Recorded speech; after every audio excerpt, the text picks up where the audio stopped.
नहीं, मुझे छोड़ दो, मुझे छोड़ दो, मुझे जीना नहीं है, मुझे मरने दो, मुझे मरने दो।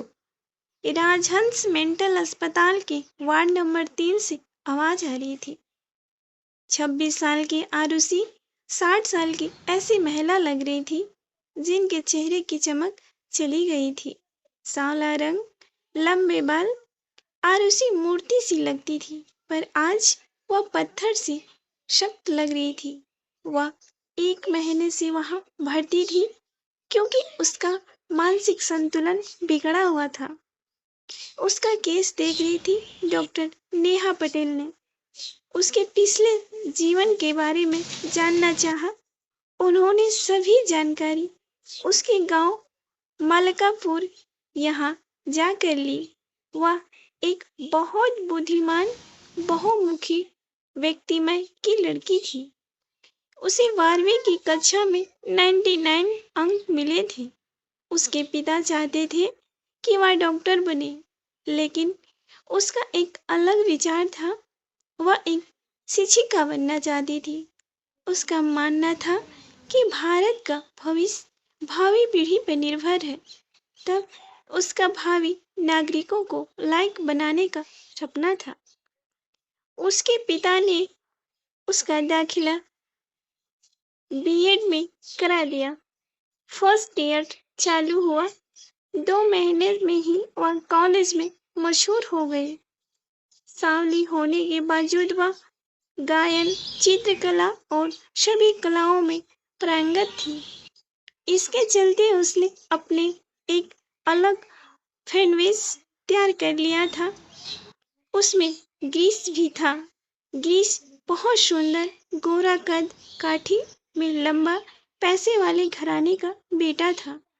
वह इस क्षेत्र में कैसे आया, यह तो प्रश्न चिन्ह ही था। कॉलेज की सभी लड़कियां उस पर फिदा थी, लेकिन उसका ध्यान सिर्फ आरुषि पर था।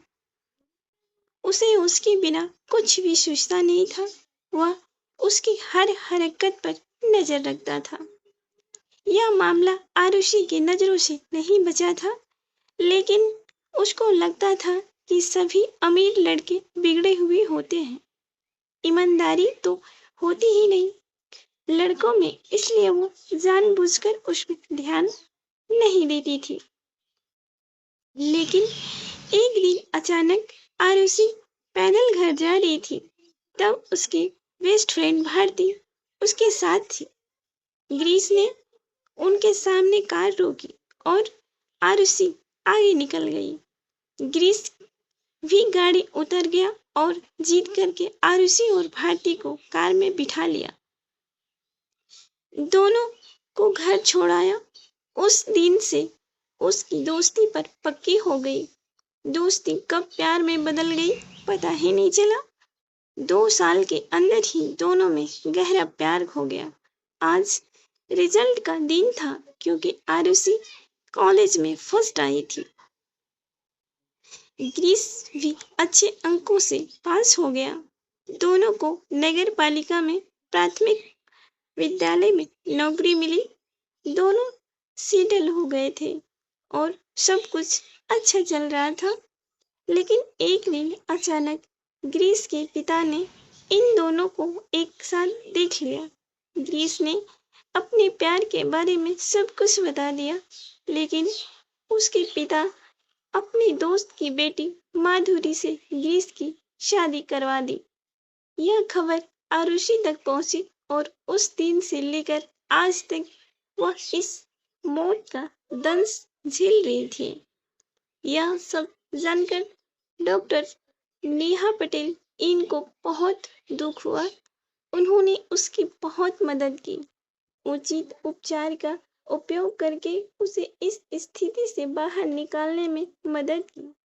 करीब 6 महीने बाद आरुषि पहले की तरह सही हो गई। वह एक नए दृढ़ संकल्प के साथ अस्पताल से बाहर आई। उसने खुद को आदिवासी क्षेत्र में स्थानांतरित करा लिया।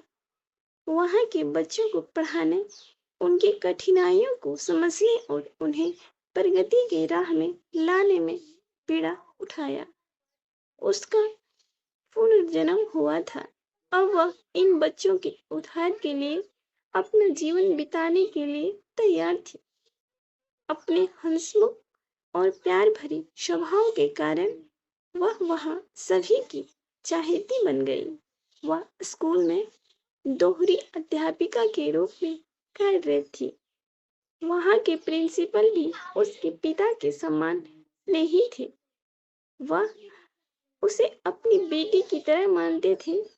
दोनों पति पत्नी आरुषि को खूब लाड प्यार करते थे।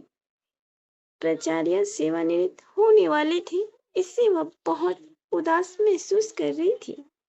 आरुषि को यहाँ से बसे अब 2 साल हो गए थे, लेकिन यादों ने उसका साथ नहीं छोड़ा। कभी कभी वह बहुत दुखी होती, लेकिन आखिरकार वह खुद अपने मन को समझा लेती। आखिर प्राचार्य के सेवानिवृत्त होने का दिन आ ही गया। बेहद भावुक मन से उन्हें विदाई दी गई। गांव वालों ने बड़ा आयोजन किया। आरुषि अकेले रह गई। उस दिन वह बहुत रोई। अगले दिन जब वह स्कूल गई तो उसे पता चला कि एक नए शिक्षक स्कूल में आए हैं। सरपंच शिक्षक को स्कूल ले आए। उसे अपनी आंखों पर विश्वास नहीं हो रहा था, क्योंकि वह नया शिक्षक ग्रीस था। उसने अपने चेहरे पर कोई भाव नहीं दिखाया। उसने स्वागत समारोह आयोजन किया। सरपंच और ग्रामीण इन समारोह में अब तो आरुषि से नहीं रह गया। उसने उससे पूछा, तुम यहाँ क्यों आए हो? तुमने मुझे फंसाया और अब तुम देखने आए हो कि मैं जिंदा हूँ या मर गई? यह कहते हुए उसकी आंखों में लगातार आंसू बह रहे थे। ग्रीस की आंखों से भी आंसू बह रहे थे। ग्रीस बोला, अरे सिर्फ मुझे एक बार अपना पक्ष रखने का मौका तो दो। और वह बोलने लगा, पिताजी ने मेरी कुछ नहीं सुनी और मेरी शादी करवा दी। मैंने उसे सब कुछ बता दिया था कि मैं सिर्फ आरुषि से प्यार करता हूँ। मैं तुम्हें अपने दिल में जगह नहीं दे सकता। वह भी कुछ नहीं बोली। वह समझदार थी। 2 महीने बाद बाजार जाते समय अचानक उसका एक्सीडेंट हो गया और वह इस दुनिया से चली गई। मैं क्या करूं? मुझे कुछ समझ में नहीं आ रहा था। उसके सारे काम पूरे करके मैंने तुम्हारा पता लगाया और स्थानांतरण आवेदन प्रस्तुत किया। बड़ी मेहनत से मुझे यह स्कूल मिली। तुमसे दूर होकर भी मुझे कभी खुशी नहीं हुई। मैं अपनी बाकी की जिंदगी तुम्हारे साथ बिताना चाहता हूँ, Arushi. Will you marry me, Arushi? Arushi ने जल्दी से ग्रीस को गले लगा लिया। ग्रीस ने कहा कि नियति को भी यही मंजूर था। तो फ्रेंड्स, कैसी लगी आपको यह स्टोरी? कमेंट करके बताइएगा। साथ ही साथ इसी तरह की कहानियाँ सुनने के लिए हमारे चैनल को सब्सक्राइब कर लीजिएगा। धन्यवाद। आपका दिन शुभ हो।